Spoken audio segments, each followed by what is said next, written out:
Trump loves his supporters so much that he runs his campaign events the same way he runs the country, selfishly, with incompetence that's matched by no one. And that was certainly the case when over the weekend in 2 different campaign events, rally goers were abandoned. There weren't enough shuttles to get them back to their vehicles as they waited in cold temperatures. So this is the second and third time the Trump campaign has done this. Let's go to DJ Judd's tweet.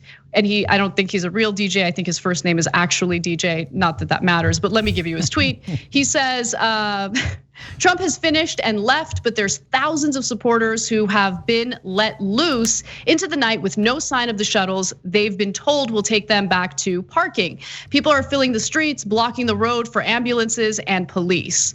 So that is what the scene looked like in Pennsylvania, specifically over the weekend. It was 41 degrees in Pennsylvania that night.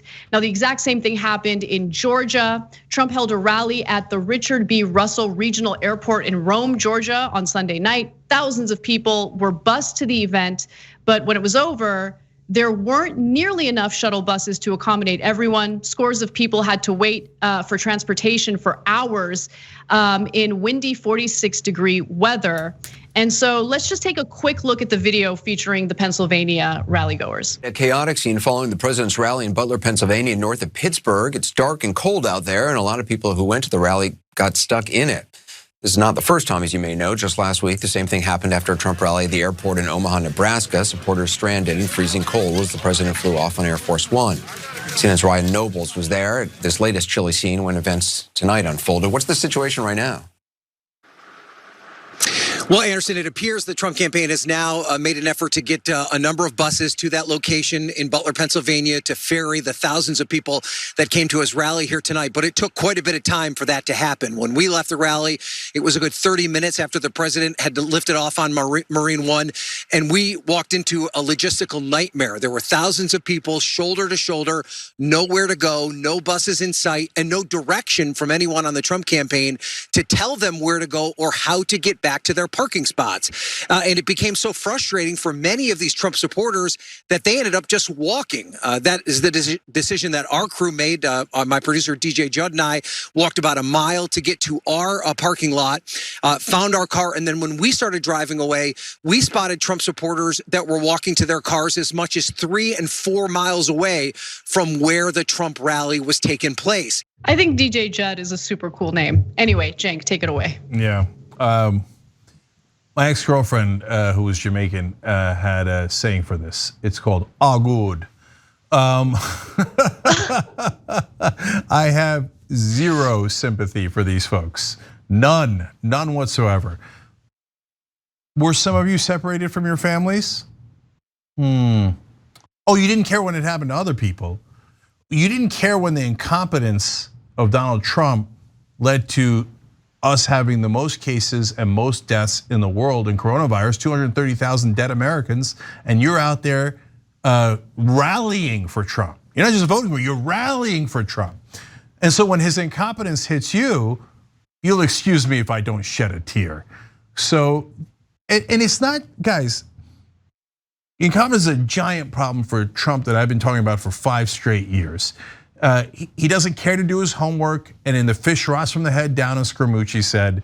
And so they never plan things out. That's why it's happening 3 different times. All right, let's bring everybody in to take the photo ops, the videos. Let's get that all over television.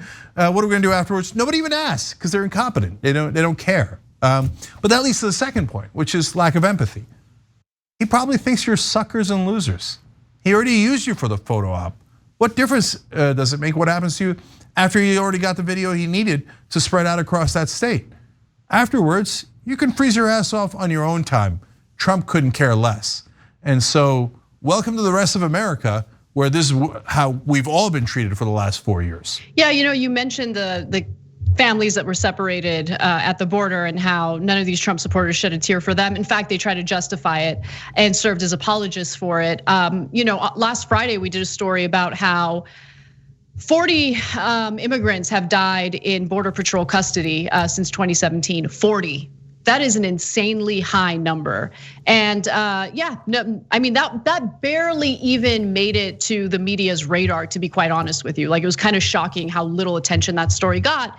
And even knowing all of that, when we covered the first instance of Trump supporters being abandoned with a lack of shuttles and all that, I can't help but feel bad, and I kind of hate that part of me, because you read about some of the elderly people who showed up. One person got so sick in the cold that I don't know if it was a man or a woman, but they were in an altered state of mind and needed treatment in the hospital. And there were many others who needed treatment at the hospital as well, but that was the one person who suffered the most.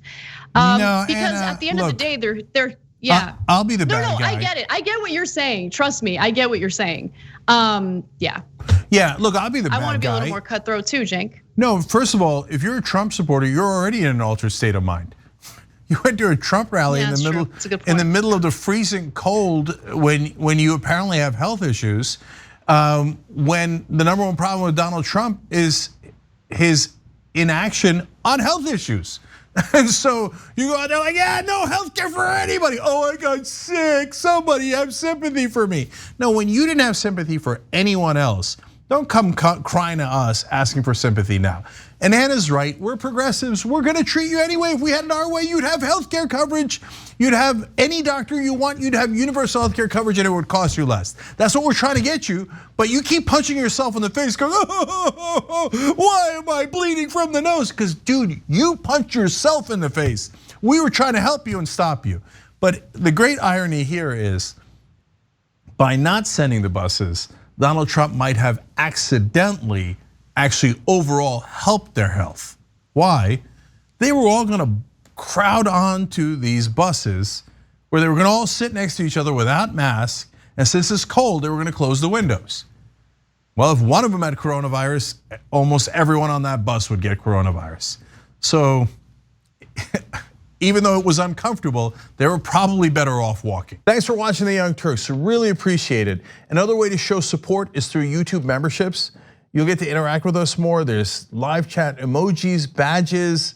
You've got emojis of me, Anna, John, JR. So those are super fun. But you also get playback of our exclusive member-only shows and specials right after they air. So all of that, all you gotta do is click that join button right underneath the video. Thank you.